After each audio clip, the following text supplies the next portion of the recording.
Hello all, Jamie Rodgers here today from Creative Expressions with a top tip of stamping on ribbon. Now this may be a technique you've not tried before, but it's one I really enjoy doing. It's so easy to do and very forgiving. What I've got here is some double satin ivory ribbon, and I'm going to bring in a set of Sue Wilson poinsettia stamps. Now obviously you could be using any stamps for any season, reason or occasion that you wish to be creating for. Now I'm going to use some black stays on ink because I found that's the best ink to work with. And I'm going to start randomly stamping my images all the way up and down the ribbon. Now this is completely up to you again, complete freedom to be as creative as you wish to be and add in as many different stamps or designs as you wish. I've gone for the large poinsettia and I've added 2 or 3 of these down. I'm slowly going to swap to the smaller one and then I'm going to go and add a few of those in between them areas, building up my background as much as I wish for it to be. Now I actually quite like the black stamped images just on top of the ribbon, and you could absolutely leave it as you see it. So if you're looking at that and thinking, well actually that's a really nice way to just plus the ribbon I've already got, then absolutely, you don't have to do any more than this if you wish to. The technique we're doing can also be used on different types of ribbon as well, so if you've got sheer ribbons and bits like that, give that a try as well. Now I'm going to use some alcohol markers to just go in and add some colour. I'm using 2 different brands. I'm using Craftmania and Nova pens, but to be honest I can't see any reason why you couldn't use any alcohol markers for this style of effect.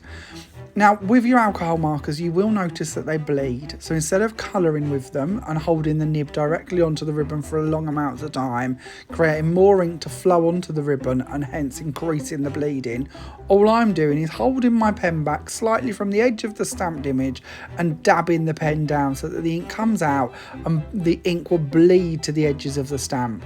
Now I'm not going to lie to you, some of it will go over the edges, but I really don't mind that because what we're creating is quite a vintage style ribbon. So I don't mind if it's not crisp and perfect. You can play around and you can spend a bit more time if you really want it to stay within the stamped image, but as I said, it's not something that overly bothers me. I'm quite happy to just play around and see how I get on. Now one thing I will note is that different colours, it doesn't even matter if they're the same brand, out the same packet and the same age, different colours of pens will bleed slightly differently. Some will really bleed, some will not bleed at all. So play around with your colours, see how you get on with that part of it as well. But just play, build, see how you do. Now, as I come to completing my colouring for this project, we'll talk a little bit about how I like to finish these off.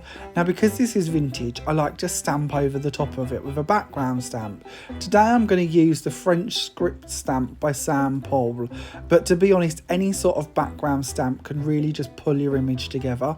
It also blurs the lines slightly, so where you have possibly bled over the edges of your stamps, that will give you a much more forgiving effect and it won't show up half as much. To me, the stamp that we add to the top is the bit that pulls it all together and gives it a professional finish. Do be aware that when you're colouring with your alcohol pens, this will bleed through. So when I move this ribbon in a minute, you will also notice that I've bled through onto the paper underneath. So do be careful of, as standard, what you're colouring on top of. I don't want to be responsible for you damaging any of your desks or items. Although you can remove it, it can be a bit of a faff. As you can see now, we've stamped this and our colour has worked. It looks lovely. You see that the colour has gone through to the other side of the ribbon, so do again bear that in mind. Another way that you can colour ribbons is if you take your ribbons and you literally just place down random dots of colour, as you can see I've done here, and let them all slowly but gradually bleed out to completely colour your ribbons. You can then, if you wish to, stamp over the top of them as well, as I have here, to make up some really cool funky backgrounds. Now all of these different ribbons on this panel here have been created in similar ways, playing around with alcohol pens, stamps with stays on ink. I hope this gives you a few ideas on how you could use this technique in your crafting. Check out your local Creative Expression stockist for all of the products you need to get going with this new technique. Thank you for watching. Bye for now.